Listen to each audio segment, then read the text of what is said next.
Hola cerveceros y cerveceras, bienvenidos a Birratecnia, podcast cervecero orientado a la difusión de conocimientos científicos y técnicos. Yo soy Mati, un ingeniero que después de 10 años viviendo en Australia, inspirado en sabores y aromas oceánicos y laburando en cervecerías entre Australia, Nueva Zelanda y Japón, donde fui parte de la Academia Asahi, volví a la Argentina para crear Dos Dingos. Hola, soy Leandro, informático devenido cervecero tras caer captivado por la birra al vivir en Londres. Hice una maestría en Brewing Distilling en Heavy Water en Escocia, volví a la Argentina hace un año con el objetivo de armar Placebo, un bar y fábrica cervecero, que abrimos a mediados de diciembre en Villa Crespo. Además tengo mi blog sobre ciencia y cerveza llamado Citología. Volvimos. Acá estamos.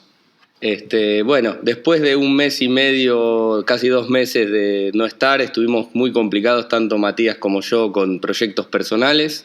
Esperemos este año poder retomar con un poco más de intensidad.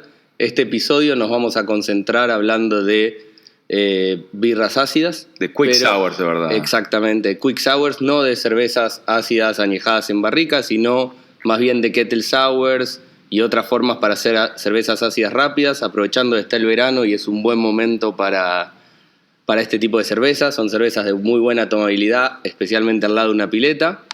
Y bueno, como decíamos, retomamos con este capítulo. Después nos va a quedar pendiente el episodio para cerrar el tema de levas con il Botti, que esperemos lo podamos sacar lo antes posible.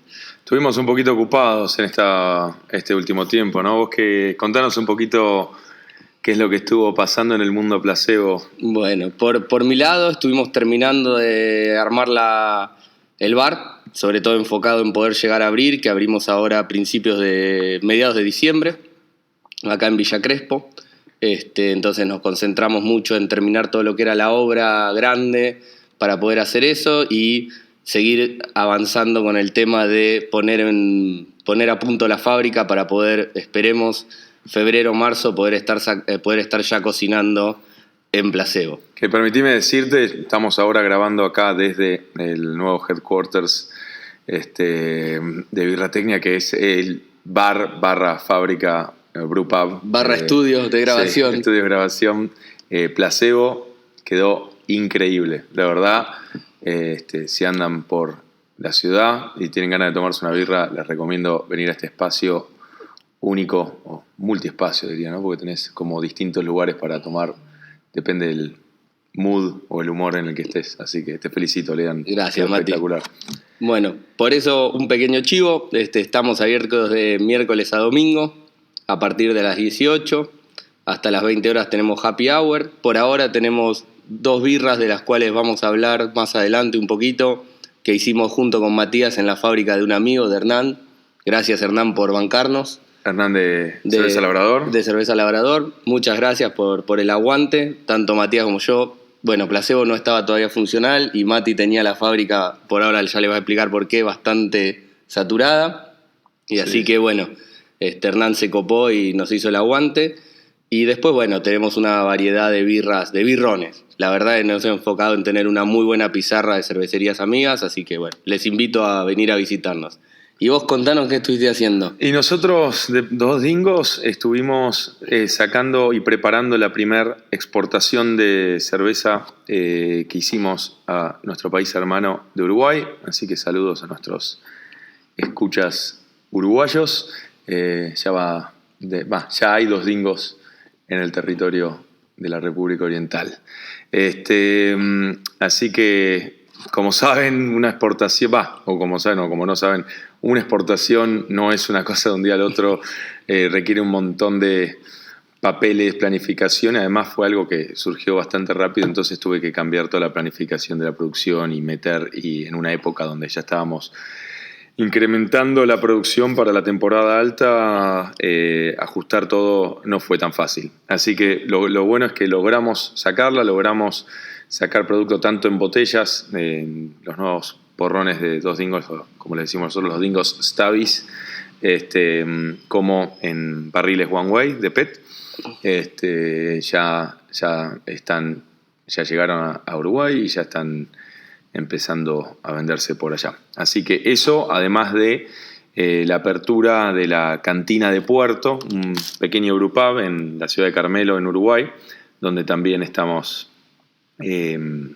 arrancando, dentro de muy poquito arrancando a hacer una producción allá también y para el consumo local de ese pub. Si van a vacacionar a Uruguay, parada requerida. Parada requerida en Carmelo, está muy lindo, en un puertito hermoso que se llama Puerto Camacho. La cantina de Puerto by Dos Dingos, altamente recomendada por mí, justo. Espectacular.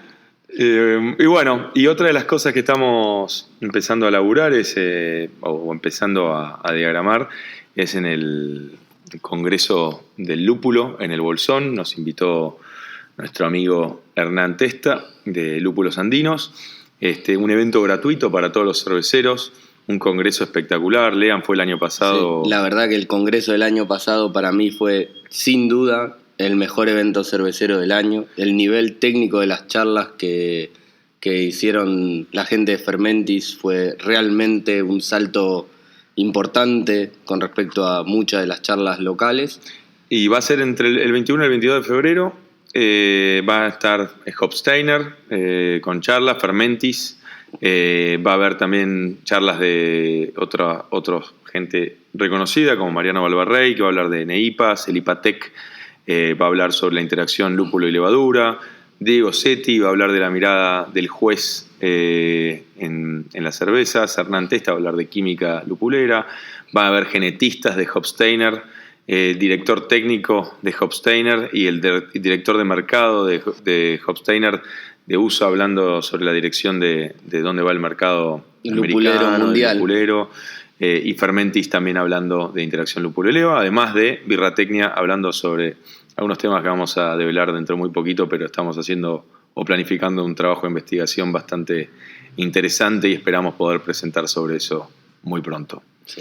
Y bueno, la verdad, si pueden ir, altamente recomendado. Como decía Mati, es un evento gratuito, con mucho esfuerzo de parte de Hernán, realmente armando algo muy, muy copado. Así que si pueden ir, altamente recomendable. Además, el Bolsón es hermoso. Sí. Es una buena excusa también. Otras noticias del mundo cervecero: la unión de la Copa Barrilito de Oro de Panamá y la Pura Vida Indie de Costa Rica se va a llamar ahora Indie Beer Cup Centroamérica y va a ser entre el 7 y el 16 de febrero. Todavía están por dar un poco más de detalles de cómo va a ser la recepción, de dónde se van a jugar cada cosa y todo eso, pero está bueno que unan dos copas de países casi hermanos como son Panamá y Costa Rica, que estaban en fechas muy similares, y poder hacer una copa aún mejor que las dos partes separadas. Así que felicitaciones a nuestros amigos panamenses y costarricenses por esta unión. Es un ejemplo a seguir. Otro tema que queríamos comentarles es: tuvimos varios mails y contactos por el Instagram sobre servicios de consultoría de parte nuestra a nivel Birratecnia. La verdad es que es un tema que vamos a empezar a desarrollar junto a Matías, así que si alguien quiere acercarse a nosotros para hablar del tema, para poder ver distintos diagnósticos sobre sus procesos, posteriores mejoras de recetas, consejos y todo eso, es algo a lo cual estamos abiertos, y digamos porque creemos en la industria cervecera y queremos que cierto conocimiento llegue a todo, ergo el podcast, pero hay cosas que no podemos tratar, cierto tipo de preguntas que no se pueden tratar o responder en un mail o responder en 2 minutos al aire, y por eso estamos empezando a ofrecer este servicio. Así que al que le interesa, por favor escríbanos y de ahí empezamos a trabajar en conjunto. Sí, además hay muchos potenciales modelos de enganche, no es que es venía a mi fábrica, hace esto, no sé qué, o sea, hay distintos modelos, así que si tienen ganas de meterse en algo por el estilo, de mejorar con gente capacitada sus procesos y eso, estamos disponibles o dispuestos a hacerlo y ayudar.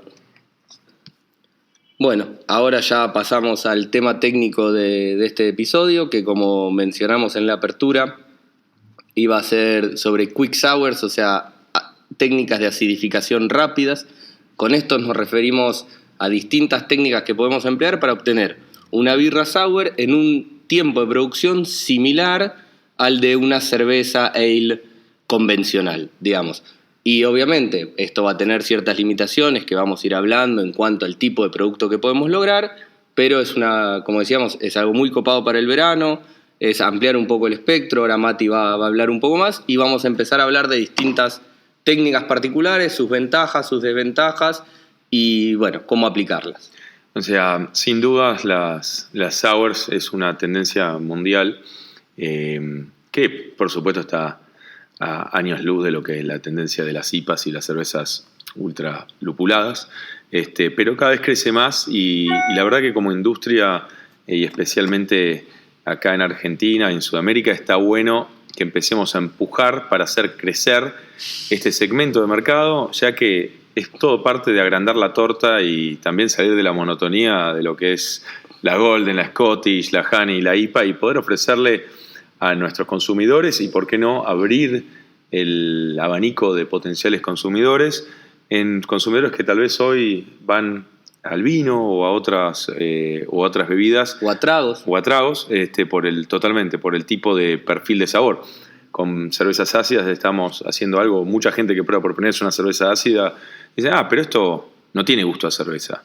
No sé si es bueno o malo, pero lo que sí es que es diferente. Es diferente. Y está bueno que podamos, como industria, empujar a que esto siga creciendo, ¿no? Además son cervezas donde se presta mucho al agregado de frutas. Claro, totalmente. Entonces, justamente, volviendo a son bien cervezas veraniegas, cervezas que al tener agregados de fruta permiten a gente que por ahí le cuesta más acercarse a la cerveza, buscar algo distinto con ciertos sabores familiares de las frutas y no que solo estemos emperrados en el lúpulo, que hay gente que todavía o no le gusta o no le interesa o le cuesta más tomarlo. Si bien las neipas ofrecen toda la parte aromática y de sabor y mucho menos la contraparte más compleja del amalgor, digamos, más compleja para acercarse a ese tipo de bebida.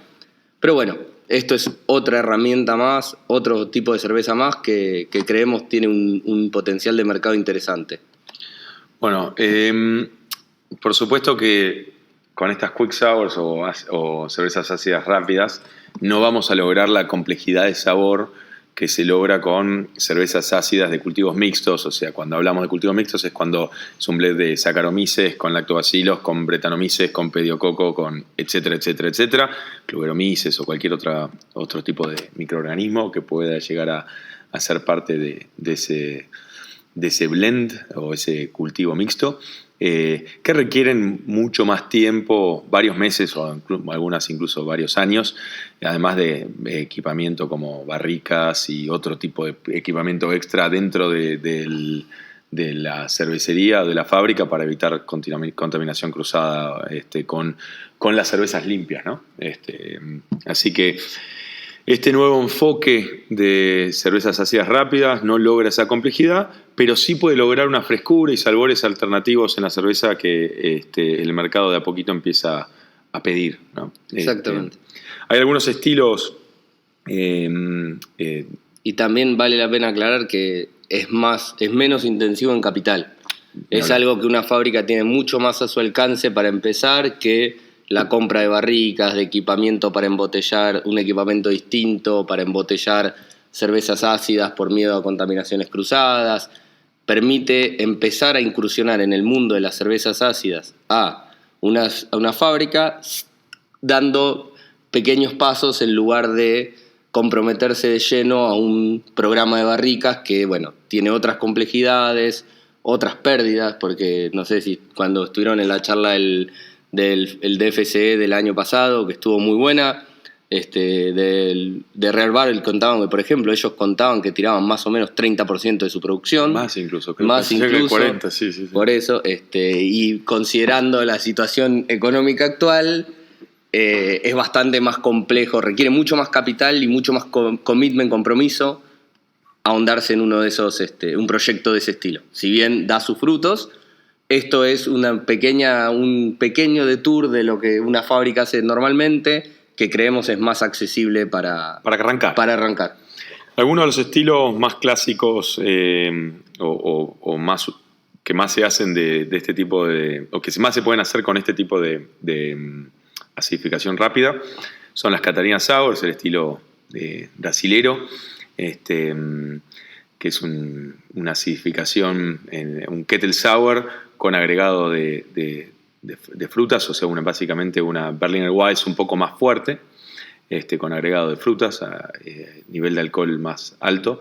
Aprovechando todas esas hermosas frutas tropicales, claro, que tienen en Brasil. Frescas siempre, no conservadas, sino esas frutas frescas, que brille la fruta en un mosto casi mitad trigo, mitad... sí, relativamente simple, no buscando una gran complejidad de la cerveza base, sino aportar la frescura y el sabor de la fruta. Berliner Weiss, aunque las tradicionales no son kettle sour, sí hay mucha Berliner Weiss moderna, hecha con estos métodos rápidos de acidificación.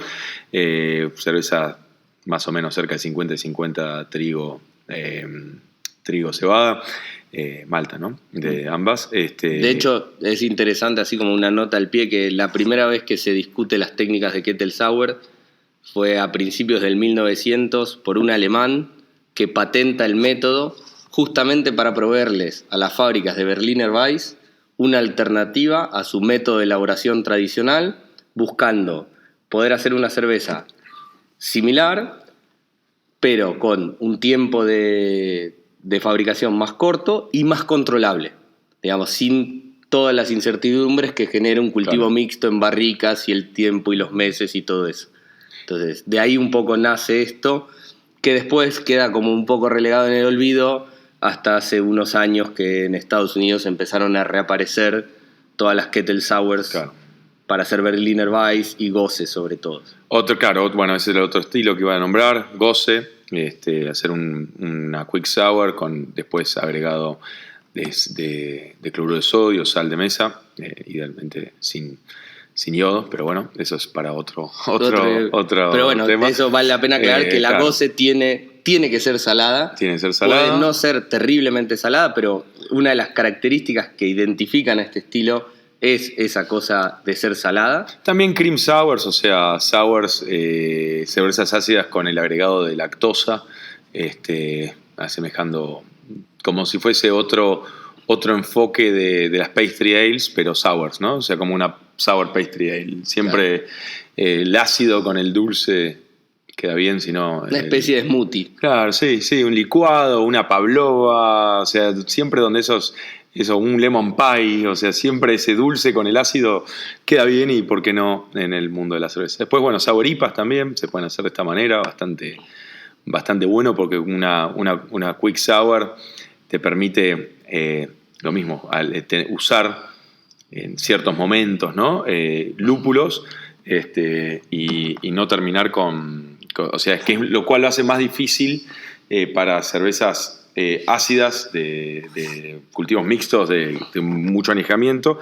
Lo hace más difícil el potencial de agregar lúpulos sin que haya degradación de estos mismos y todo eso. Entonces, a la sour IPA le viene perfecto los métodos de acidificación rápida. Y además, de hecho, en una sour IPA no buscas una gran complejidad de la cerveza base, sino buscas que los lúpulos igual brillen y tengan su protagonismo. Exactamente. Entonces, digamos, gastar todo ese tiempo y todo ese coso en lograr una complejidad en la birra de fondo para después taparlo, entre comillas, pero con disminuirlo bastante para hacer un showcase de los lúpulos sobre una birra ácida, no es quizás la mejor estrategia para lograr ese tipo de cerveza. Lo cual no quiere decir que no haya birrones de sour IPAs hechos de esa manera. Totalmente. Entonces, entrando en qué metodologías se pueden realizar quick sours, hay varias, no es que hay una. Kettle sour es simplemente una de las posibles metodologías para hacer quick sour. Entonces, las metodologías que vamos a hablar hoy son el sour mash, kettle sour, el co-pitch o staggered pitch, o stagger significa... básicamente una coinoculación levadura-bacteria o una inoculación desfasada, en etapas. Claro. El agregado de ácido, que acá eso puede ser pre y post fermentación, o el utilizando un doble mash con malta acidulada. Esos son los 5 métodos que vamos a hablar hoy.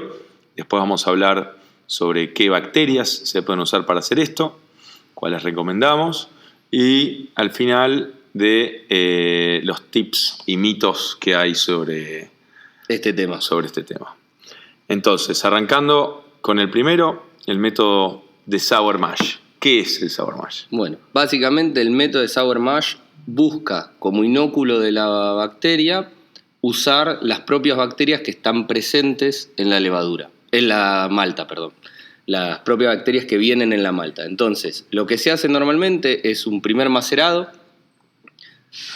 normal, siguiendo nuestro procedimiento normal, obviamente, dependiendo del tipo de cerveza que busquemos hacer, vamos a agregar más o menos trigo y todo eso, pero, digamos, el método en sí no versa sobre eso, sino la idea es, uno hace su mash normal, cuando llega el momento de que se terminó el proceso de macerado y va a hacer el mash out, hace el mash out como normal y después se agrega más malta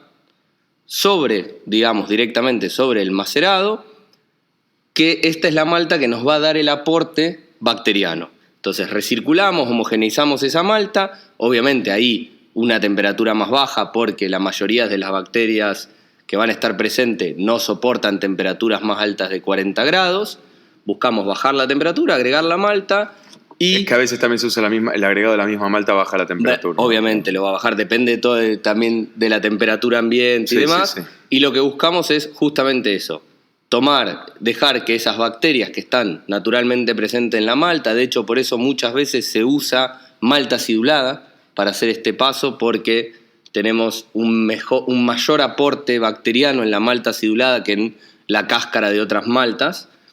Y después se permite el proceso de acidificación, que eso varía entre 24, más normalmente va a ser bastante largo, va a ser de al menos 48 horas por la carga bacteriana que vamos a tener naturalmente presente en la malta. Y una vez logrado el nivel de acidificación que buscamos, hacemos un mash out. Obviamente hacemos el mash out, después hacemos nuestro lauter normal, transferimos a nuestra olla y de ahí seguimos hervor, lupulado y todo lo que se busque según nuestra receta, pero sin ninguna restricción impuesta por el método, digamos. La técnica versa hasta ahí. Después, bueno, va a depender obviamente de qué tipo de cerveza se quiera lograr, etcétera, etcétera. Claro. Ahora, a favor, este método tiene que no se necesita comprar ningún tipo de fermento extra, sino que se usa las bacterias que están naturalmente en la cáscara de la malta. En la cáscara de la malta. Y como otra cosa a favor es que se puede llegar a hablar de una representación del terroir, si es que se puede decir, de la malta, o de que a nivel marketing puede llegar a servir, ¿no? Se ha hecho con las bacterias naturales de la cebada del campo, de lo que sea. Entonces, pero bueno, como contras tiene el hecho de que se tarda bastante, 48 horas o más, es un tiempo largo, en el cual mantiene bloqueado todo el bloque de cocción.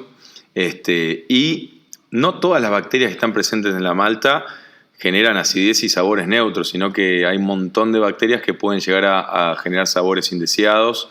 Y además es más difícil de controlar. Cada lote de malta obviamente va a tener una carga bacteriana distinta, va a depender de cuánto tiempo almacenamos esa malta, dónde estuvo almacenada, claro, el proveedor de la malta, el lote de la malta. Entonces es una técnica que requiere cierta destreza, digamos, y poder ir tomando decisiones en el momento que nos permitan controlar el proceso. Es un proceso menos reproducible, si se quiere, que la técnica de Kettle Sour, que es la que vamos a hablar ahora.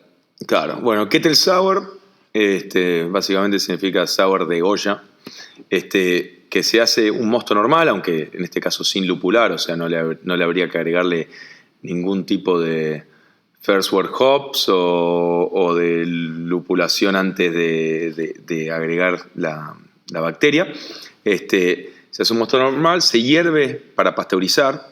Incluso pueden hervirse. Se pueden hervir. Lo importante es la búsqueda de la pasteurización de este mosto. Claro. Lo que realmente buscamos en esta primera etapa es que no haya ningún microorganismo en el mosto, que el mosto esté estéril. Entonces poder controlar nuestro inóculo. Si uno lo hierve, es una manera que uno se por más que llegue a hervor y corta el hervor, ya te quedas tranquilo de que no hay ningún microorganismo que uno no quiera, ¿no? ahí adentro. Entonces, la recomendación es servirlo. Hay gente que lo lleva a 80 grados y lo mantiene un tiempo 80 grados, 10 minutos o algo así, para para buscando una pasteurización.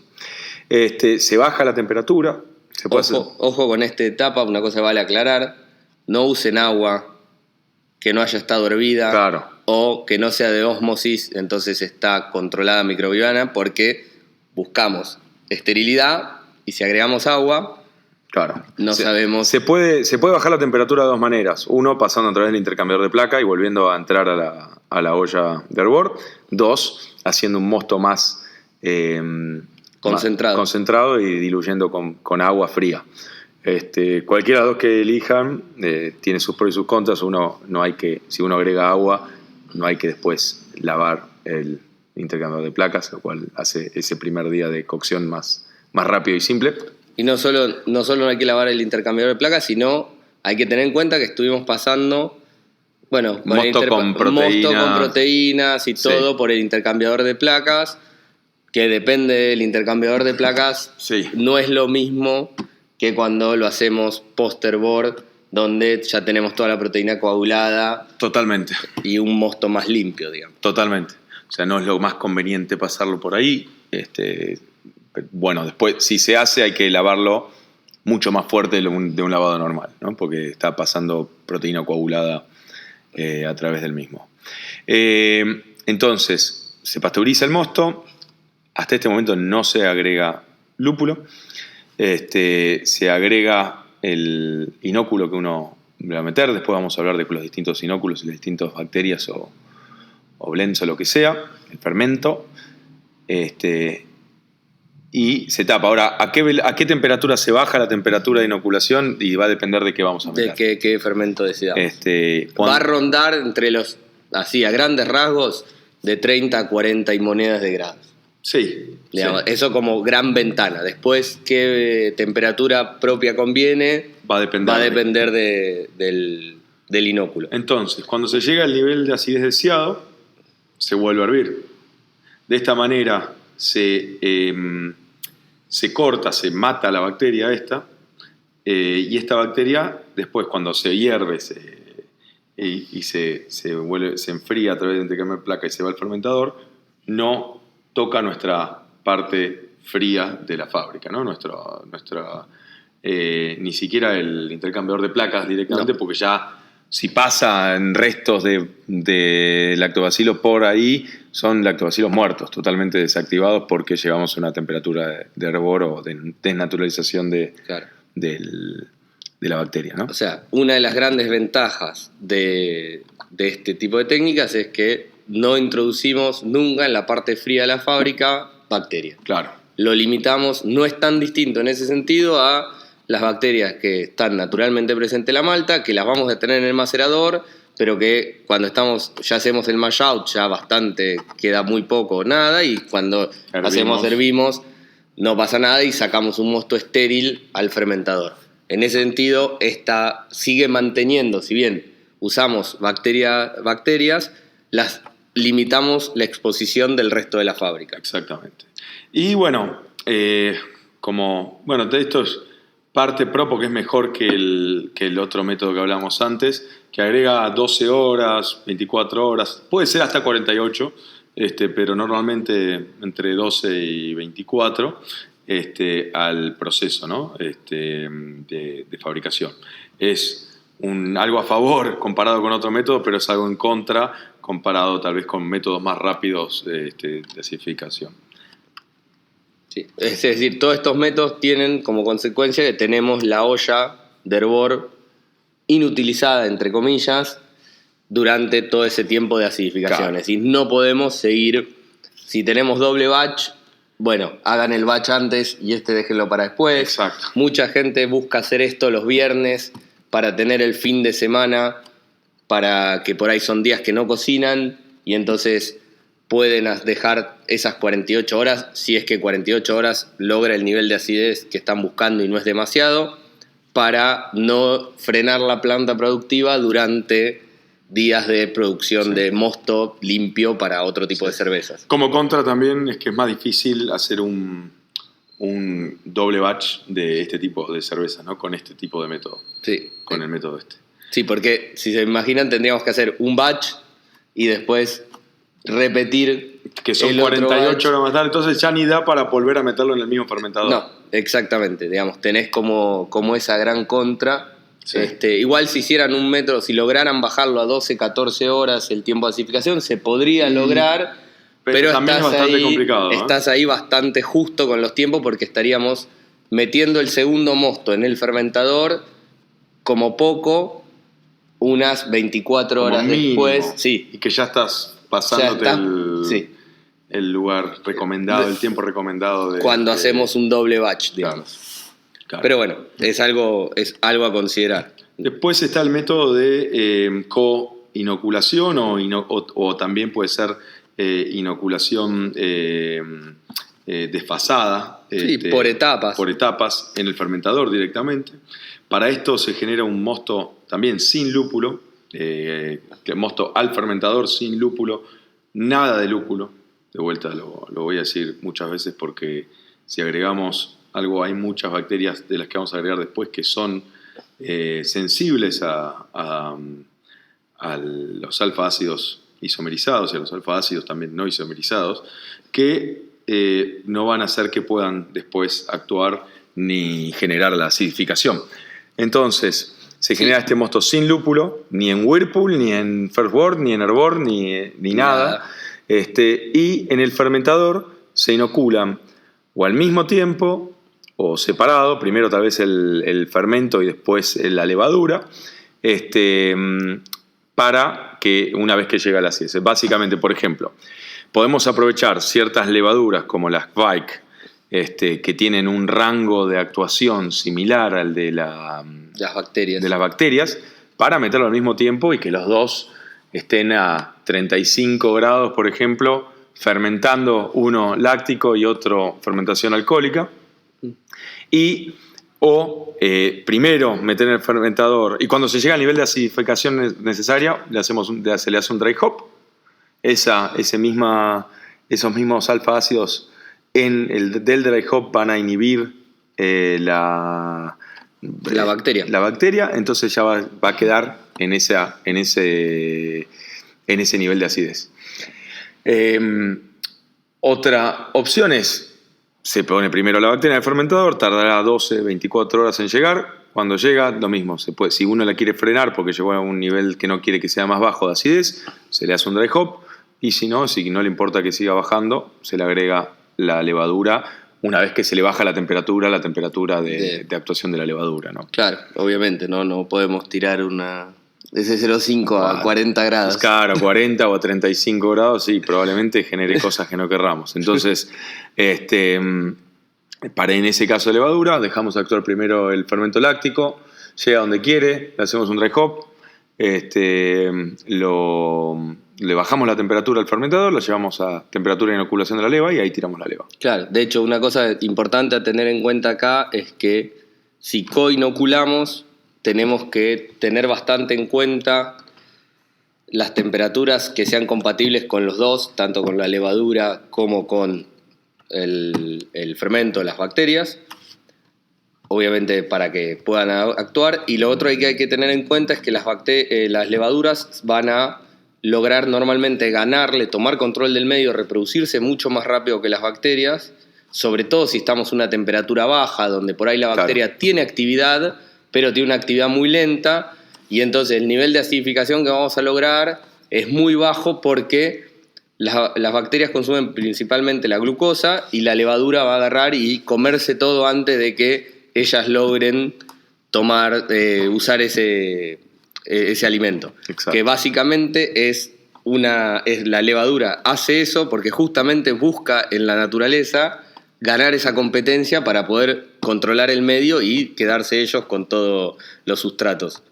Este es un método, de cierta manera, uno está generando cervezas probióticas, ¿no? O sea que mejoran la flora intestinal. Porque viene bacteria incluida. Así que está Está bueno por ese lado. O sea, uno de los pros que tiene este tipo de método es que uno mantiene todos los subproductos generados por las bacterias, que puede agregar un poco más de profundidad de sabor en el mismo, en la cerveza, y que no se bloquea el uso del bloque de cocción. O sea, que por lo tanto se pueden realizar baches múltiples y acidificarlos al mismo Una vez tiempo. que hayamos terminado del Exacto. último batch. O incluso podemos empezar a acidificar en el primer batch y dejarlo y después ver. Sí, totalmente.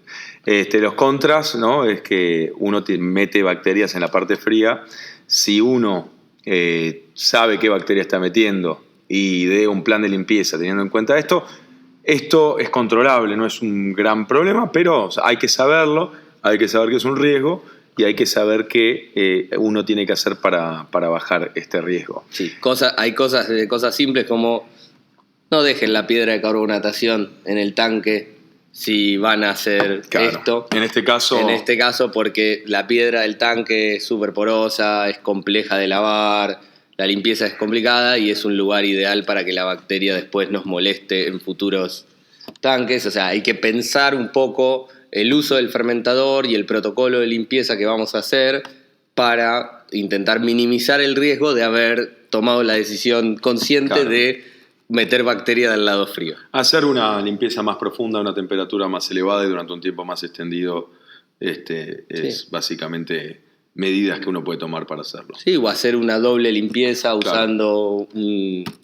una limpieza a base de yodo, además de una limpieza a base de peracético. Entonces, entre los dos, ambos tienen poder desinfectante, sanitizante, entonces estamos profundizando la limpieza que estamos haciendo. Sí. También otra de las cosas que tiene en contra de este método es que no se puede agregar lúpulo hasta el momento del dry hop, porque esto inhibe la acidificación. O sea, no es que es una contra, pero sino algo a tener en cuenta también, ¿no? Por ejemplo, si alguien quisiera hacer una sour IPA con mucho amargor... Sí, que igual una sour IPA con mucho amargor se diría medio raro porque compiten bastante, ¿no? Te hacía en el paladar y no queda algo muy... Personalmente no es algo que me guste cuando compite la acidez con amargor. Me gusta la sour IPA, pero más que nada con dry hop, así que... Claro, pero son justamente eso. Si eso es lo que estás buscando, no lo vas a poder lograr. No lo vas a poder lograr. Exactamente. Lo bueno es que si uno elige una bacteria que es sensible al lúpulo, que es lo que recomendamos si uno quiere usar este tipo de metodología, uno sabe que si después la mayoría de sus cervezas son lupuladas, también baja el riesgo, ¿no? O sea, por más que esté vivo ahí. ¿Estás diciendo que las cervecerías que hacen IPAs tienen más margen para despreocuparse de la limpieza? Y de este tipo de bacterias, sí. Por supuesto. Sí, sin duda. No significa que hay que bajar los brazos y, bueno, ya que como está inhibido no le presta atención, no me importa, pero sí... Bueno, de hecho, la adición de lúpulo empezó como una manera de controlar la propagación bacteriana y darle a las cervezas una mayor vida de shelf life. Bueno, otro método bastante más simple es el agregado de ácido, o sea, ácido láctico, puede ser en el mosto antes de la fermentación como post-fermentación, hasta llegar al nivel de acidez deseada. Es muy simple, no atrasa nada, es muy fácil de graduar cuánto ácido agregarle, la acidez final. El tema es que el perfil sensorial es mucho más simple. Hay un paper, ¿no?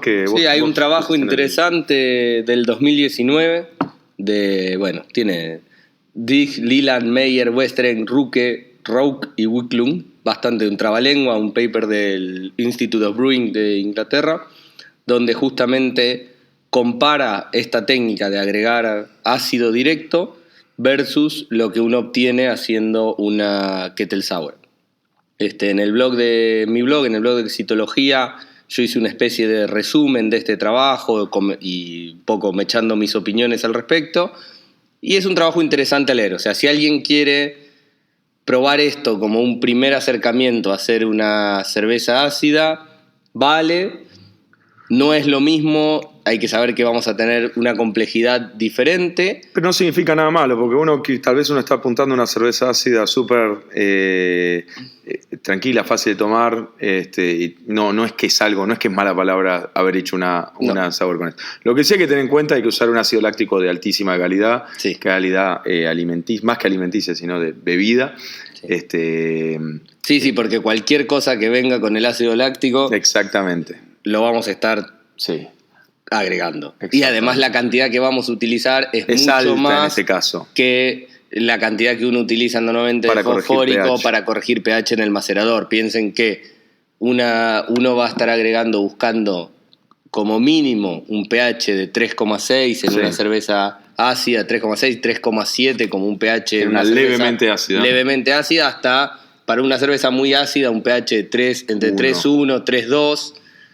Y bueno, ahí en el medio es donde podemos jugar. Entonces la cantidad de ácido láctico que vamos a tener que agregar para lograr eso es mucho más alta, y entonces va a haber un impacto organoléptico de todos los agregados que tenga dependiendo de la pureza del ácido láctico. Exacto. Y el último método que vamos a hablar es el doble mash con malta acidulada. Esto no es lo mismo que un sour mash, en el sentido de que no es que hay que dejarlo muchísimas horas para que se reproduzcan estas bacterias, sino lo que hace es usar la misma acidez de la malta acidulada. O sea, primero hacer un mash que dura 45 minutos, una hora, el tiempo que sea, y después se le agrega una gran cantidad de malta acidulada que baja automáticamente el pH a los niveles requeridos. Es rápido, es más rápido que métodos que duran 2 días o un día, pero tampoco tanto, porque hay que hacer un doble mash, y también el perfil sensorial es mucho más simple, más difícil de controlar. Casi que este método, o sea, no es tan distinto el agregarle de por sí el ácido láctico directamente al... No, vamos a traer un poco más de bacteria, pero digamos, no estamos basándonos en eso, es casi arrastrar, lo único que estamos usando la malta acidulada es para arrastrar el ácido láctico que está en la malta acidulada. Está ahí, digamos, similar a lo que uno haría de agregar una bolsa o 2 o lo que fuere para corregir el pH en un macerado. Bueno, hacemos nuestro macerado normal y después usamos esa misma técnica para lograr el pH. Claro, lo que pasa es que usás mucho más muchísima malta acidulada. Obviamente. Bueno, retomando con las bacterias que podemos usar. Dentro de las bacterias que normalmente se usa es lo que se llama la familia de las Lactic Acid Bacteria, o BAL en español, las bacterias que generan ácido láctico. LAB en inglés, porque... LAB en inglés es más fácil, pero en español lo he visto escrito como BAL, las bacterias BAL. Bueno, la idea es que son bacterias que normalmente fermentan azúcares simples, aunque algunas pueden fermentar otro tipo de azúcares como la lactosa, y lo convierten en ácido láctico. Los azúcares simples generalmente hablamos de glucosa. En el caso del mosto cervecero hablamos de glucosa. Normalmente tenemos estas bacterias se pueden clasificar en dos grandes categorías, que son las homofermentativas y las heterofermentativas. Las homofermentativas solamente generan ácido láctico.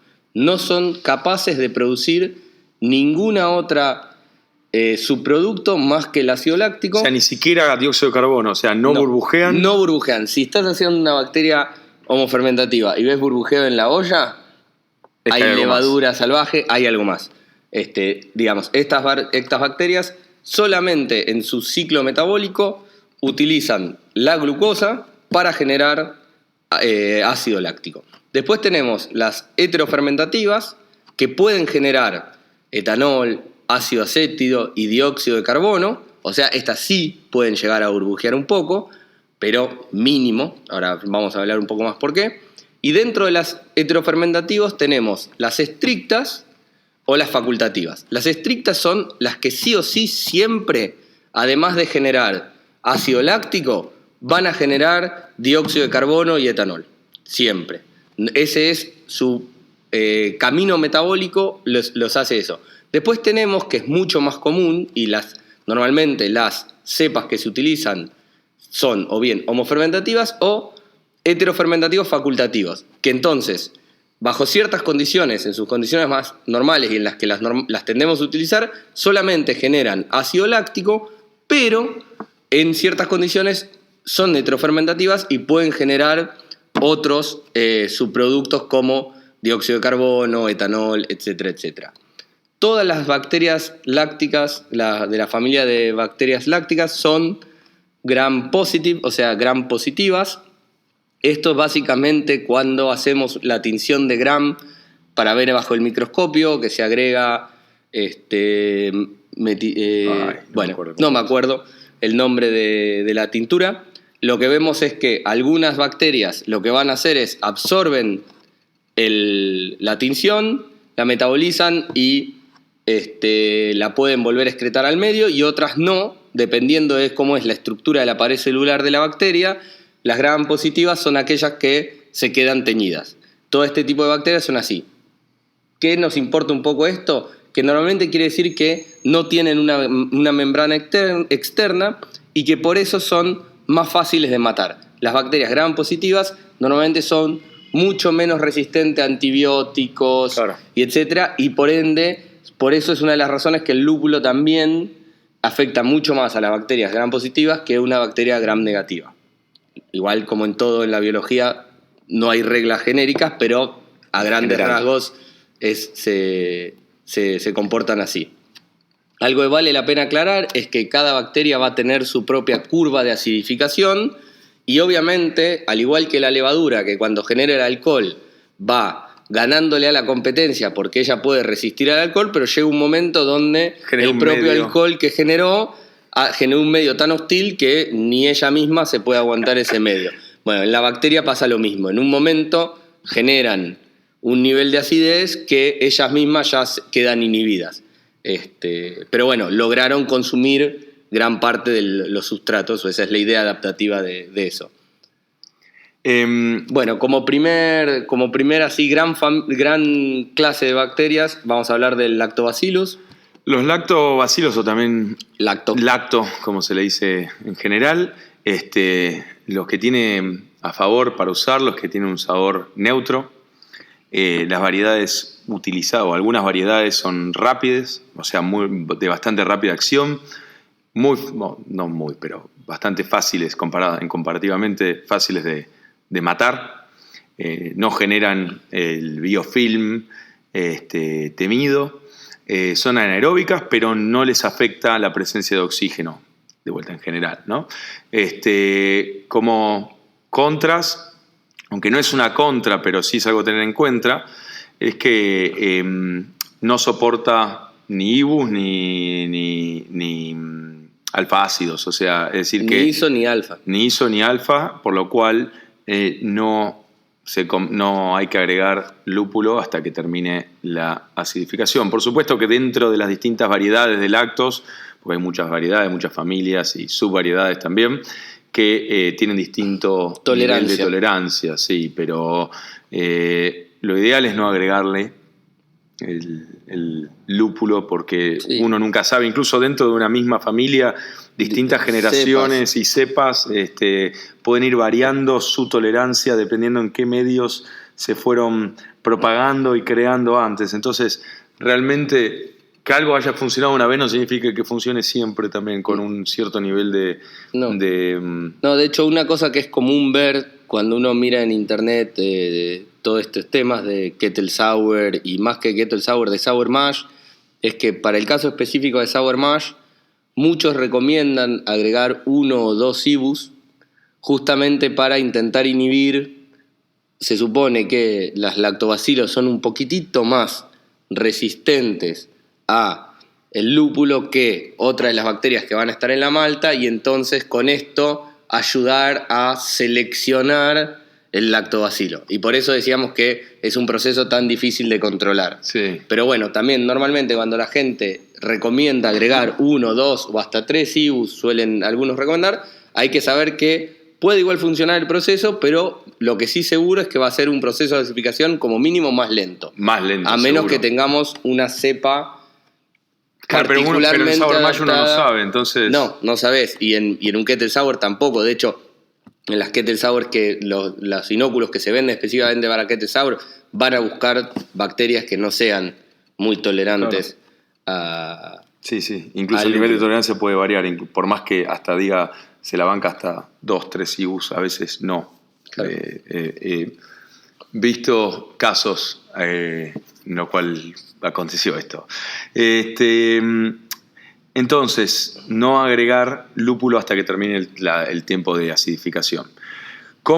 ¿Qué variedades recomendamos? El Lactobacillus plantarum tiene el más grande rango de temperatura, entre 20 y 40 grados. Lo ideal es inocular los 35 por ahí, y después puede caer la temperatura hasta 20 grados. A temperatura ambiente sigue funcionando bastante bien. El Lactobacillus brevis es un poquito más corto el rango, tal vez es de 25 a 30 hasta cerca de 40 también. Los dos acidifican bastante rápido y se reproducen rápido y llegan a niveles de acidificación más rápido que otras variedades.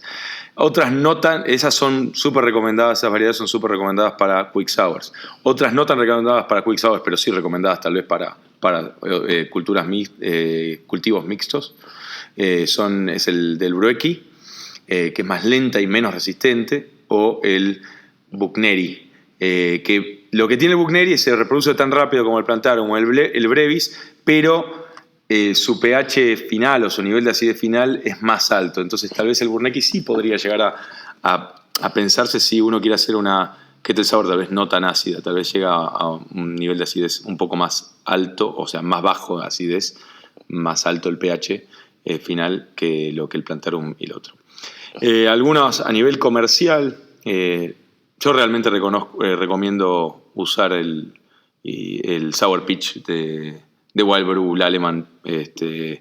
Realmente funciona muy bien. Es es repetible, fácil. Se agrega 0,1 gramo por litro y acidifica. A mí me acidifica todas las veces que lo usé.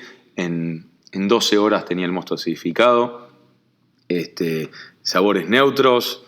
La verdad que a mí me funciona muy bien. Yo recomiendo ese, no chivo aparte porque no tengo nada que ver con el alemán ni nada, pero lo pago igual, pero me funciona muy bien. Hay también, por ejemplo, probióticos que se pueden conseguir en pastilla, como el Good Belly en Estados Unidos o otras marcas en otros lugares del mundo. Y cuánto agregar de eso, cuánto inocular, y la verdad que depende, porque depende el número de conteo de células que te garantizan y todo eso. Hay bastante información en la Wikipedia de Milk the Funk sobre qué cantidades recomiendan usar si uno usa esos probióticos. Realmente para mí lo más fácil es usar el Sour Pitch. Y con los probióticos lo que hay que hacer es probar en cantidades más chicas, ver cómo se comportan y después arriesgarse a un batch más grande. Especialmente si son blends, ¿viste? Porque si te dicen esto es una cepa única de Lactobacillus plantarum o de brevis o del que sea, perdón. Uno sabe que es ese solo, pero a veces viene un blend y el blend puede cambiar, puede ir variando y puede las proporciones adentro del blend. Claro. Otros, y va a haber que ver las recomendaciones de cada fabricante de estos lactobacillus de cuánto inocular. Después, por otro lado, otra familia de estas Val o Val, sí. Lab o Val, depende del idioma, son los Streptococcus. Bueno, lo que tienen así como pro es que generalmente son heterofermentativos, entonces se dice que dan un sabor un poco más frutal, más funky que el lacto, o sea, generan algunos otros metabolitos y tienen un rango de temperatura de trabajo un poco más alto que el lactobacillus, de 30 a 45 grados. Como gran contra es que pueden generar alfa-ketoácidos que son metabolizados después por otras bacterias en isovalérico. O sea, tenemos que tener mucho cuidado si usamos Streptococcus mezclado con alguna otra bacteria, porque este metabolito intermedio que generan puede ser convertido por la otra bacteria en isovalérico, que tiene gusto a ¿qué tan rico? A parmesano. Olor a pata, queso fuerte. Rancio. Digamos, algo no muy... No. Yo de esto, experiencia propia, un batch en el cual primero inoculé Strepto, estábamos haciendo una kettle sour, primero inoculamos Streptococcus, con el Streptococcus al otro día no estaba actuando mucho, habíamos hecho un poquito una subinoculación, no bajaba el pH, entonces era un viernes a la tarde y me estaba volviendo loco porque no conseguía todavía no estaba disponible en Argentina y no lo conseguí por ningún lado, El Sour Pitch. Sour Pitch. Y fui y conseguí un yogur que me habían recomendado para usar. Bueno, cuestión que fui y le metí bastante yogur. Y después la mezcla entre estos fermentos. El yogur decía en la etiqueta que tenía Plantarum y Brevis. Entonces cuando lo vi dije, buenísimo. Es lo que quiero después cuando algo del Stepto habrá quedado, algo produjo y lo que terminó produciendo es un olor a pata tremendo que tuvimos que tirar. Así que realmente tener cuidado con eso, nada más cuando sale Stepto Coco. Es algo a considerar que, bueno, que sea un monocultivo de Streptococcus thermophilus, que es la variedad que se recomienda, que se usa... Sí, que es la que es tolerante a temperatura. Claro, y se usa en fermentos lácticos para la industria de quesos. Sí, de hecho acá el que se consigue es el de Saco. El de Saco, creo, potencialmente se podrá conseguir el de Hansen, el de CH Hansen, que a nivel mundial es muy conocido, y acá también está en la industria láctica. El de Saco, que es una marca italiana, también se consigue, pero hay que ver que no sea un blend, porque esas marcas generan un montón de blends. Para la industria láctica, claro, para la industria de quesos, donde buscan muchas veces ciertos sabores y ciertas cosas. Por ejemplo, cuando buscas hacer un queso que tiene agujeritos, es porque adentro hubo una fermentación a donde se produjo dióxido de carbono. Exactamente. Eso es lo que generó los agujeritos. Entonces, hay que tener cuidado con esas cosas porque el uso pensado por el fabricante no necesariamente es el uso que le estamos queriendo dar nosotros. Claro. Y ahí, por ejemplo, dependiendo del fermento, en cuanto al pitching rate, pero por ejemplo, con los fermentos de Saco, 6 sobres de 10 UC, sirven para inocular 1500 litros de mosto más o menos. Eso de experiencia propia. Pero también puede llegar a cambiar dependiendo si el fermento es otro que el que use yo. Sí, obviamente, eso hay que mirar las recomendaciones del fabricante e intentar un poco adaptarlo del mundo queso al mundo mosto. Exacto. Después tenemos el Pediococo, que si bien es una variedad súper utilizada en las sours tradicionales de barrica y todo eso, se usa mucho. No es lo más recomendado para cervezas ácidas quick sours, para cervezas de acidificación rápida, porque generalmente producen diacetilo, que bueno, no es algo que solemos estar buscando. Y que en las cervezas de culturas mixtas y de guarda, de acidez, de acidificación en barrica y de largo tiempo, ese diacetilo que producen después va a ser reabsorbido por el Brettanomyces que lo convierte. Entonces no importa que produzca ese off flavor, que para este tipo de cervezas sí molesta. Claro. Sí, que no tenemos el tiempo no tenemos ese beneficio del tiempo para esperarlo. Claro. Otro tipo de cosa que puede llegar a generar el pediococo es lo que en inglés se llama ropey, que es como, básicamente lo hace como si fuese una soga, o sea, es casi como que el líquido... Sí, básicamente lo que sucede es que el pedio genera una especie de estructura de proteína exógena, o sea que va sacando de dentro de la propia célula y digamos genera una especie de cadena de polisacáridos y proteínas exógenos que hace como el mosto totalmente viscoso. Y de hecho, si uno lee libros sobre la producción de cervezas lámbicas y todo eso, lo van a ver referido como la etapa de enfermedad de la cerveza, porque es muy desagradable, tanto a la vista como a la boca, y cuando pasa eso, después el Brettanomyces y todo, y otras cosas están dentro del cultivo mixto, incluso el mismo pediococo lo va reabsorbiendo y convirtiendo, un poco como lo que pasa con la leva y el diacetilo, que después tenemos el descanso de acetilo para que lo reabsorba. Bueno, ocurre una cosa similar y durante esa etapa hay que esperarlo. Igualmente esto es difícil que se logre verlo si uno lo usara en un kettle sour en 12 o 48 horas, Pero bueno, valía la pena como el comentario al respecto. Igual el pedio es algo que no recomendamos. O sea, idealmente el lacto puede ser Streptococcus thermophilus, pero el pedio había que nombrarlo, pero no es algo que no se recomienda realmente. Sí, había que nombrarlo porque se usa en cervezas, es común dentro de la cerveza de cultivo mixto, pertenece a la familia de Lacticacibacteria, de bacterias que generan ácido láctico, pero no encuentran su mejor uso acá adentro, digamos. Y después, bueno, otro que no es que es una bacteria en sí, sino es un blend de bacteria, yogur. Usar yogur para la acidificación rápida, que es básicamente casi con lo que arrancó todo esto, ¿no? El tema es que cuando arrancó también había un montón de off-flavors, una cantidad mucho más grande de off-flavors de lo que hay ahora. ¿Por qué? Porque la industria láctica no usa siempre los mismos fermentos, no te garantiza una... Ellos te están vendiendo yogur, claro, no te están vendiendo un fermento. Claro, entonces va a ir variando el blend que tiene y tal vez un día tiene más de uno que de otro que a vos te genera un off-flavor que... Entonces, realmente si uno quiere consistencia en Kettle Sours y sabores más limpios, y eso no es tan recomendable. No, de hecho es más recomendable los prebióticos porque normalmente están un poco más controlados porque están...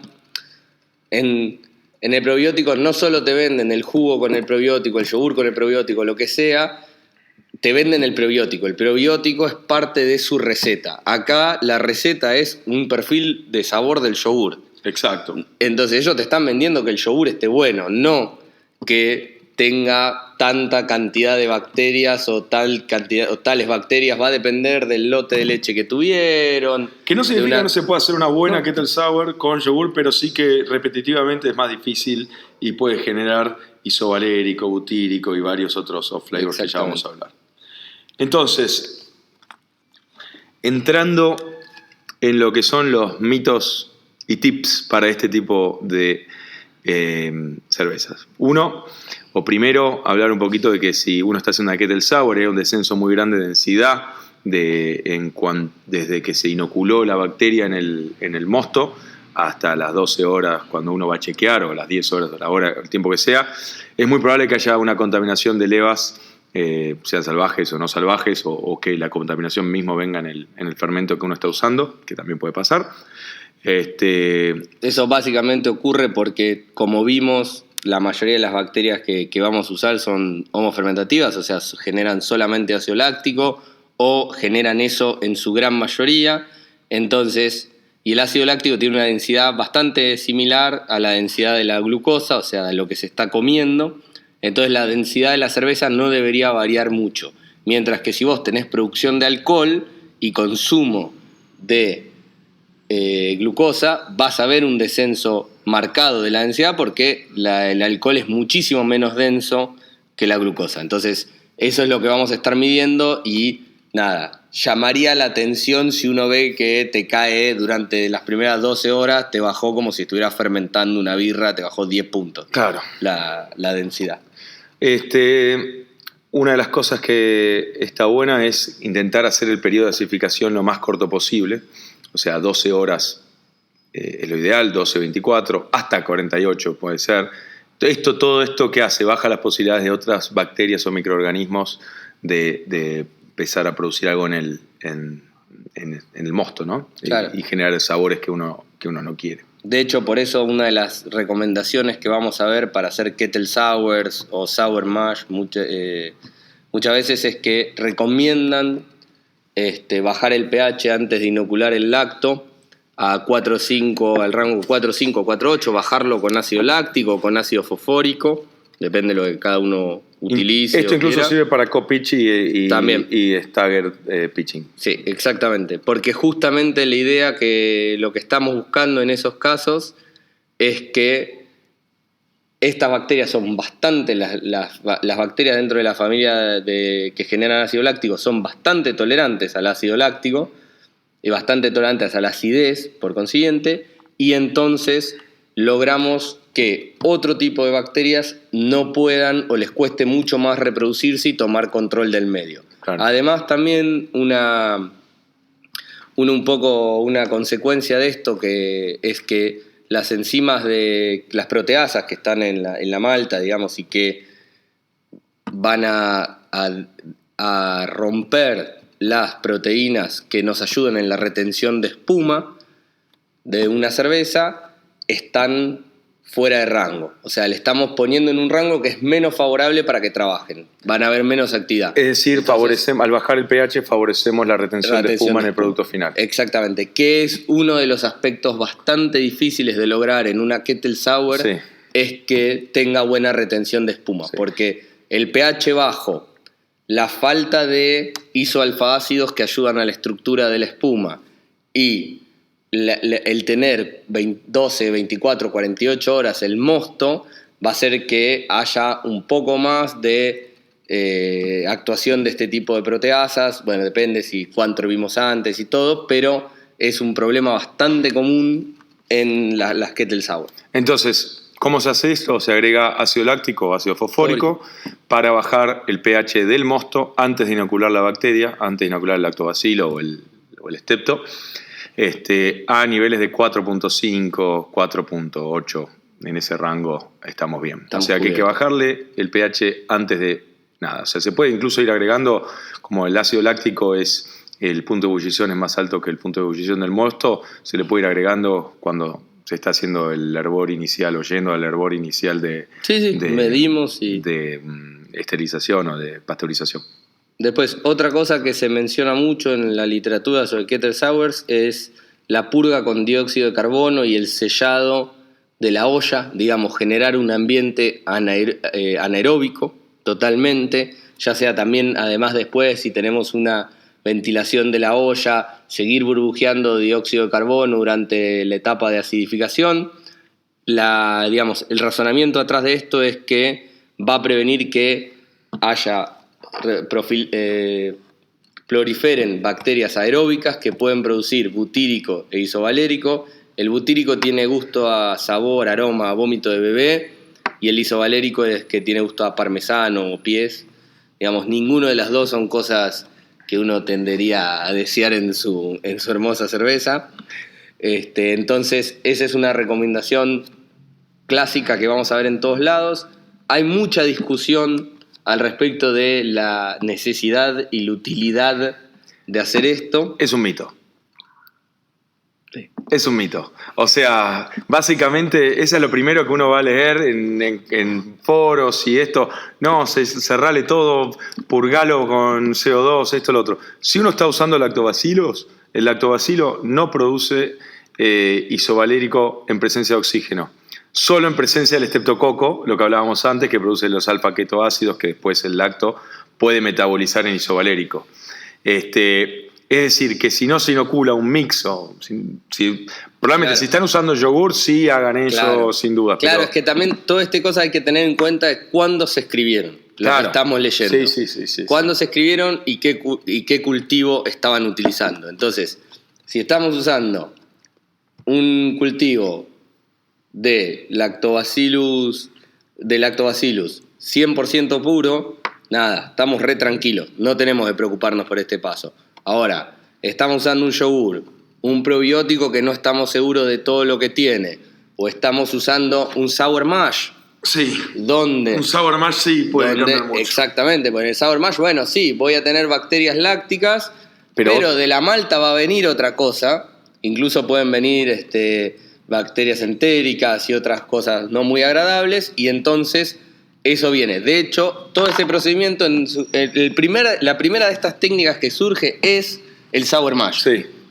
Entonces, muchas de estas recomendaciones se arrastran desde esa época por una necesidad puntual de lo que estábamos haciendo, que hay que considerar que cambia en el momento que controlamos mucho más firmemente el cultivo. También es cierto que está probado, bueno, que la bacteria Clostridium produce más butírico en un ambiente anaeróbico con CO2. Es decir, que puede llegar a ser contraproducente si uno la contaminación que tiene es con eso. Es con la bacteria Clostridium. Por eso digo, es un mito porque no, a ver, si uno usa lacto, no lo necesita. Si le puso bien la tapa, ¿no? O sea, si terminó de hervir, la tapa quedó pasteurizada. Sí, la olla no estaba horrible. Claro, bueno, esa es otra de las recomendaciones. Hay que limpiar, hay que hacerle zip, por lo menos con una buena cantidad, o sea, con un buen zip, por lo menos una buena limpieza con soda cáustica o con un detergente alcalino, para eliminar cualquier tipo de compuesto orgánico que quede pegada a la olla de hervor, que quede bien limpia. Después el mismo hervor la va a pasteurizar, ¿no? Pero hay que pensar que lo estamos usando un poco como un fermentador. Sí, totalmente. O sea, la olla de hervor en estas situaciones tiene un uso que no es el uso habitual que se le da. Claro, así que tiene que estar bien limpia. Siempre los recaudos es razonable. Bueno, próximo punto bastante discutido. Controversial, sí, o lo que pasa es que como todavía no hay tanto entendimiento de dónde viene, es difícil de hablar, pero lo tenemos que mencionar, es la producción del THP o la trihidropiridina, ¿no? Sí, que es un off-flavor, un sabor no buscado, que normalmente en Estados Unidos lo reescriben como el cereal Cheerios, que acá no existe. Sí, hay. Sí. No se llama Cheerios, no. Claro, no se llama. Ese cereal que es un circulito que parece como una mini donut. Con gusto a miel. Con gusto así mieloso y avenoso. Y avena, y como mucho gusto a mí, por lo menos en lo personal, me da mucho gusto como al cereal crudo, como a mascar el trigo directamente, digamos. Y, digamos, a niveles muy elevados, esto incluso deja de ser eso, que puede o no ser un sabor más o menos placentero, a lo que se dice mousy o aroma ratón, que tiene un poco de aroma a eso, a un olor así medio a roedor, que bueno, no, evidentemente otro sabor no muy agradable. Lo generan las bacterias heterofermentativas. Hay cierta evidencia empírica de que achicando el tiempo de hervor posterior a la acidificación lo disminuimos a la producción de THP, o sea, limitamos la generación de THP o la expresión del THP. Es decir, cuando ya está acidificado el mosto, el próximo hervor que sea un tiempo corto. Claro, o que sea una pasteurización tan solamente, o que sea un hervor corto. También otra gente habla de eliminar el trub antes del segundo hervor. Digamos, nosotros vamos a haber generado una cierta coagulación tanto en el primer hervor o un pequeño hervor o pasteurización, va a haber un poco de coagulación, y después vamos a tener también todas las bacterias, que va a haber una precipitación de las bacterias, y dicen de eliminar ese trub, que además contiene bacterias, antes del segundo hervor. Estas evidencias son de verdad de experiencias de conocidos o de gente que posteó en foros y todo eso.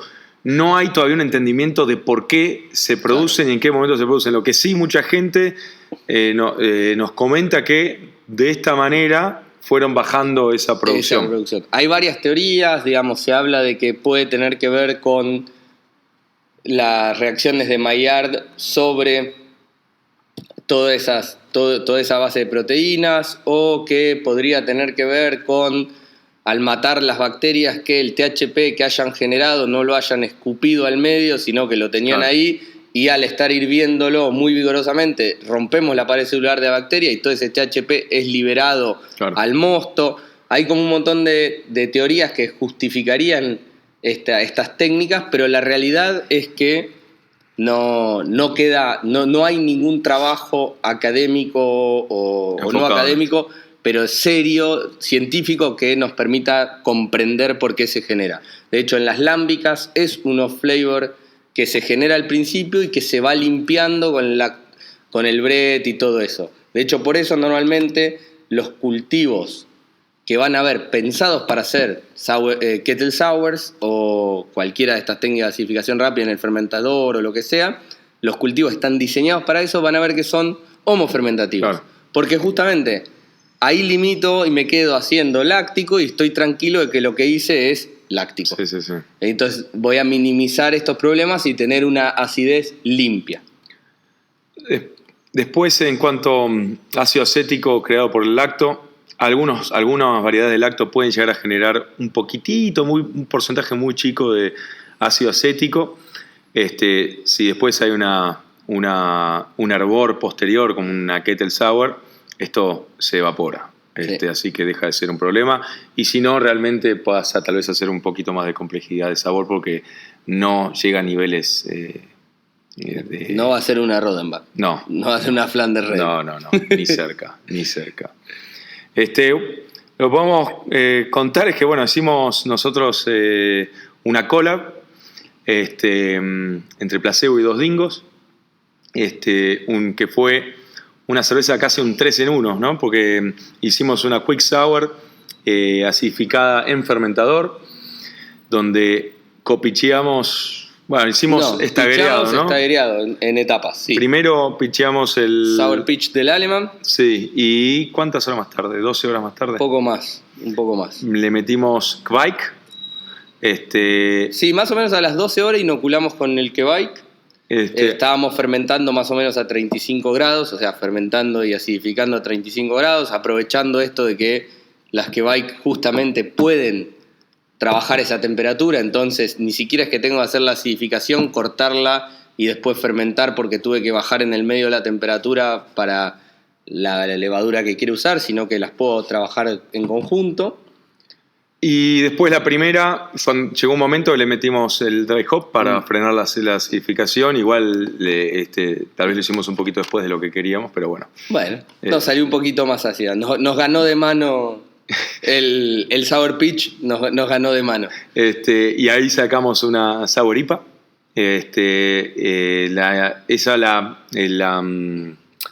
Dry hopeamos con lúpulo Enigma australiano.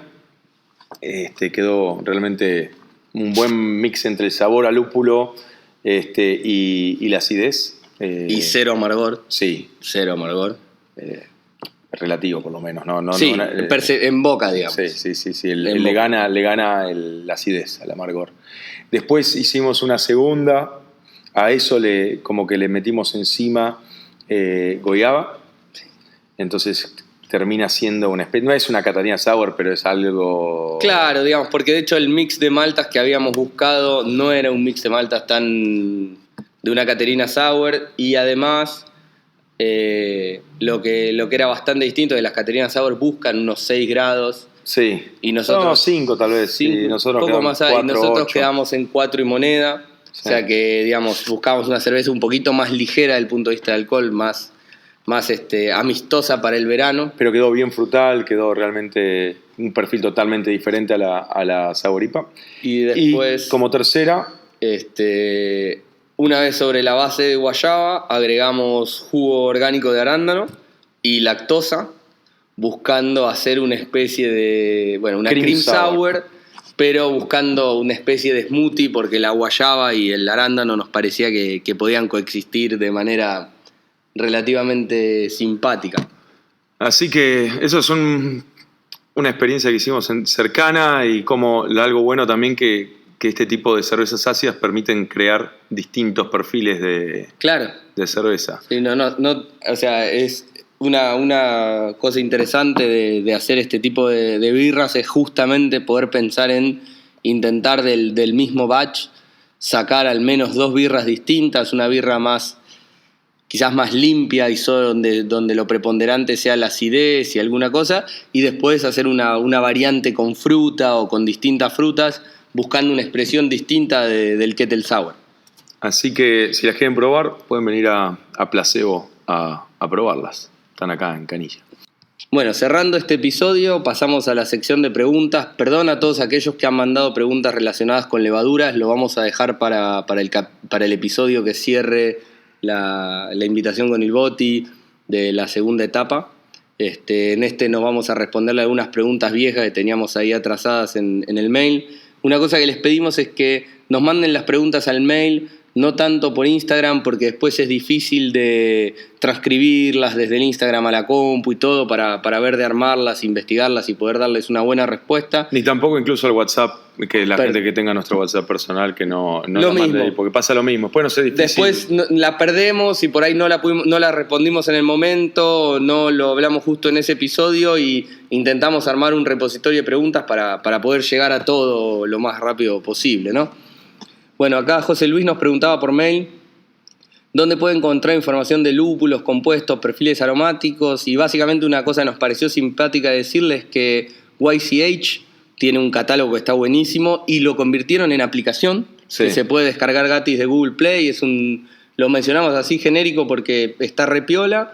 Y otra muy buena referencia es el sitio hoplist.com, que existe en formato libro, pero si no está online gratis, un montón de información de distintos lúpulos. Así que queríamos pasar así ese nugget de información. En cuanto a niveles de distintos tipos de aceites que tiene. Sí, un gráfico de arañas sobre el perfil de cada lúpulo y todo. De vuelta, eso es dato de catálogo, no es dato de cada batch. Uno no puede asumir que tiene exactamente eso cada batch. No, hay variaciones. Lo que ayuda es a darte una idea del perfil totalmente de ese lúpulo. No es magia. Después nos dice Andrés, también por mail, nos dice que quisiera tener un protocolo estandarizado para su IPA, según lo que veníamos hablando en los otros episodios de Dry Hop, y que lo que le estaba pasando es que reniega mucho con la purga, y bueno, nos cuenta un poco cuál es su técnica y cómo hacen el Dry Hop, y básicamente un poco lo que queríamos hablar, porque fue lo que vimos un poco más sobre los problemas que él estaba teniendo, era que él habla de hacer el Dry Hop en base a días. Y una cosa que quisimos hacer hincapié y vale la pena repetirlo en los episodios de Dry Hop es que la idea del Dry Hop es hacerlo en base a densidades, no a días. Quizás si hablamos de hacer un Dry Hop durante fermentación podemos sí pensarlo, bueno, lo hago a las 24, 36 horas que yo ya sé que la leva empezó porque lo único que me interesa es que la leva esté empezada y ahí lo agrego. Pero después, sobre todo en un dry hop pensando hacia el final de la fermentación y todo, donde lo que buscamos es que cualquier oxígeno que podamos introducir durante el proceso, la leva lo pueda consumir y no tenga un impacto negativo sobre la cerveza, justamente lo ideal es hacerlo por densidad. Entonces sabemos que estamos en el momento correcto para hacer ese dry hop. Y después, en cuanto a la purga, a ver, es normal que si uno hizo un dry hop fuerte le cueste salir, va a haber una compactación en el fondo del fermentador, sobre todo si uno tiene buen frío en el fermentador y el cono está enchaquetado y todo, ahí hay que jugar un rato y es un poco de muñeca. Sí, incluso hay que pensar en más o menos 10 litros de pérdida por cada kilo de lúpulo que uno agrega. Exactamente, totalmente. Igualmente es aconsejable ir purgando a medida que va pasando la fermentación, claro, y que está el dry hop para ya ir sacando eso y para minimizar la extracción de polifenoles y otras cosas que no queremos del lúpulo. Pero lo que hay que tener en cuenta es que lo que sí no hay que hacer cuando purgamos un dry hop muy grande es abrir a fondo, ni tirar presión por el fermentador y abrir la válvula completamente, porque lo que vamos a hacer ahí... Ni con una manguera muy grande. Ni con una manguera muy grande. Lo que vamos a hacer ahí es construir en el cono una especie de canal y que va a salir solo ese tubo, enseguida nos empieza a salir birra, cerramos, vamos al rato y todavía quedaba lúpulo. Entonces, la idea es hacerlo lentamente, cosa que lo vaya decantando todo lo que está en las paredes del fermentador, el cono, y va todo decantando y saliendo. Y no que se genere, como digo, esto una especie de tubo imaginario, sí, digamos, simplemente porque es el camino más rápido para salir y lo que terminamos sacando es birra y no lúpulo y no es lo que queremos. Y por supuesto tiene que haber presión de CO2 en el fermentador, ¿no? Porque sí, si no va a empezar a absorber oxígeno, totalmente. Hay que presión en el fermentador y abrir despacio la válvula con una manguera de 1 pulgada. 0,75. Sí, más chica que la manguera que tienen normalmente. Claro, más chica que si la válvula es de 2 pulgadas o de 1,5. Bueno, si ya tenés una válvula chica por ahí, sí, digamos. Pero después le metes una manguera enganchada ahí de 1 pulgada, está bastante bien, y le abrís despacito. Y de última vas jugando con la válvula, con la presión del fermentador. Hasta que empiece a salir, y bueno, después con paciencia, justamente para lograr arrastrar todo esto. Es similar a lo que tenemos que hacer cuando cosechamos leva. Exactamente. Si cosechamos leva abriendo lo que vamos a ver es que va a salir poca leva y después vamos a decir, pará, había re poca leva en el fermentador y enseguida empezó a salir birra o empezó a salir leva con birra muy mezclada. Y es en verdad que hicimos eso. Y construimos un canal y no sacamos todo lo que estábamos buscando. Bueno, con esto vamos cerrando el episodio de hoy. Si les gustó y si les gusta el podcast, no se olviden de dejarnos una reseña en la plataforma donde nos escuchan, ya sea Spotify o Apple Podcast. Eso ayuda a que otra gente nos encuentre. También de seguirnos en Instagram, @birratecnia. Así están al tanto de cualquier novedad. Además, ahí incluimos referencias de todos los artículos y papers que mencionamos en el podcast. Cualquier pregunta, duda, consulta, comentario, elogio o quejas, ¿por qué no? A birratecnia@gmail.com. Gracias por escucharnos y hasta la próxima.